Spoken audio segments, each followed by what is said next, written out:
International book of वर्ल्डमध्ये hat trick केलेली भारतातील पहिली digital media press media live.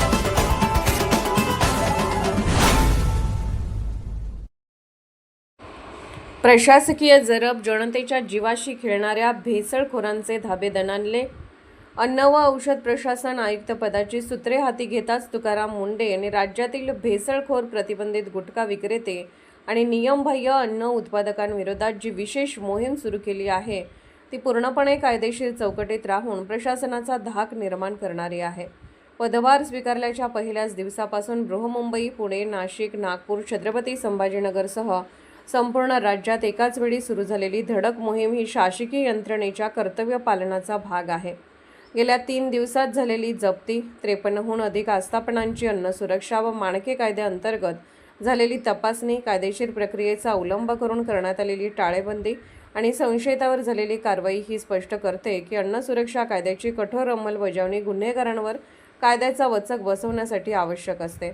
अन्न व औषध प्रशासनाची कारवाई ही पूर्वघोषित नियमानुसार आणि कायद्यातील तरतुदीचे पालन करूनच केली जात आहे.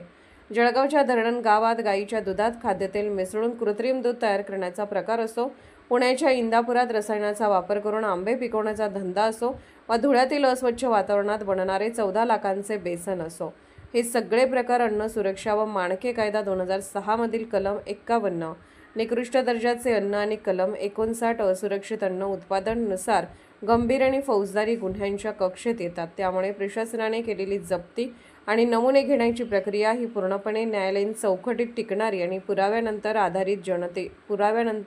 पुराव्यांवर आधारित आहे. जनतेच्या आरोग्याचे रक्षण करणे हे राज्याचे घटनात्मक कर्तव्य असल्याने या कारवाईवर कायदेशीर आक्षेप घेण्यास वाव उरत नाही.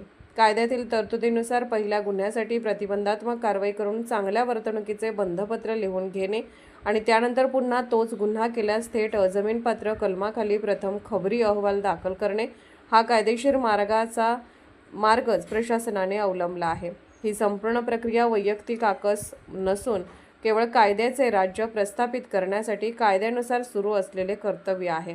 आयुक्त मुंडे यांनी नागरिकांना दिलेले आवाहन आणि तक्रारदारांचे नाव कायद्यानुसार गोपनीय ठेवण्याची दिलेली अधिकृत हमी ही कायदेशीर प्रक्रियेला अधिक बळकट करणारी आहे.